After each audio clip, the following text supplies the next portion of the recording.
మీరు ఇలానే ప్రిపేర్ అవుతున్నారా లేదా? సరే, నేను ఇలా అని చెప్పాను, అసలు అది ఎలా?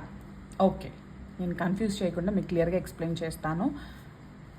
ఫర్ ఎగ్జాంపుల్, మీరు ఏదైనా చదువుతున్నప్పుడు ఒక క్వశ్చన్ ఆర్ ఆబ్జెక్టివ్ వే, ఏ టాపిక్ అయినా కూడా ఎలా ఆలోచించాలి, ఎలా ప్రిపేర్ అవ్వాలి, ఏ ఆబ్జెక్టివ్ టైప్ ఆఫ్ ఎగ్జామ్కైనా, ఏ ఎగ్జామ్కైనా కూడా ఈ మెథడ్ అనేది స్టూడెంట్స్ తప్పకుండా ఇలా ఆలోచిస్తే ఆ క్వశ్చన్కి ఆన్సర్ మాత్రమే కాదు, ఆ క్వశ్చన్ టాపిక్ రిలేటెడ్ ఆన్సర్, ఎలాంటి క్వశ్చన్ వచ్చినా కూడా ఆన్సర్ చేయగలుగుతాం.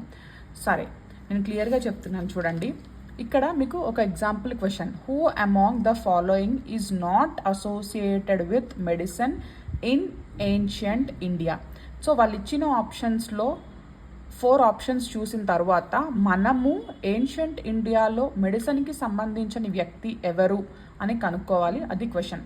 అది మాత్రమే కాకుండా వాళ్ళు ఇచ్చిన 4 ఆప్షన్స్ గురించి కూడా, సుశ్రుత ఎవరు, చరక్ ఎవరు, ధన్వంత్రి ఎవరు, భాస్కరాచార్య ఎవరు, వీళ్ళందరి గురించి కూడా మనం తెలుసుకుంటే వేరే క్వశ్చన్స్లో ఇలాంటి టాపిక్ వచ్చి మనకి క్వశ్చన్ చేంజ్ అయినప్పుడు అక్కడ కూడా ఆన్సర్ పిక్ చేయగలుగుతాము. దాంతోపాటు ఈ టాపిక్ పట్ల మనకు కొంచెం సబ్జెక్ట్ కమాండ్ కూడా వస్తుంది.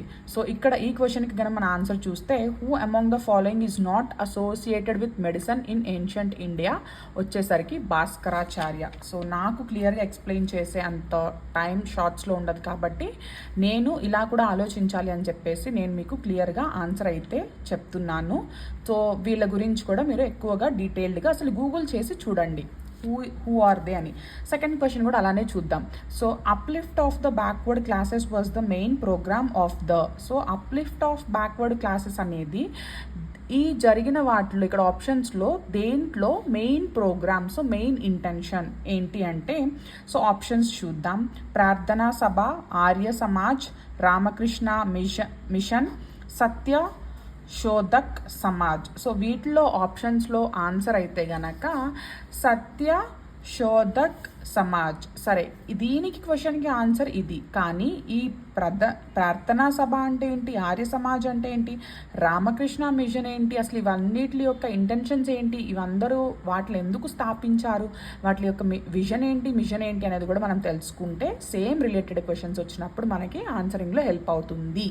ఐ హోప్ ఈ పాయింట్ మీకు అర్థమైంది అనుకుంటున్నాను.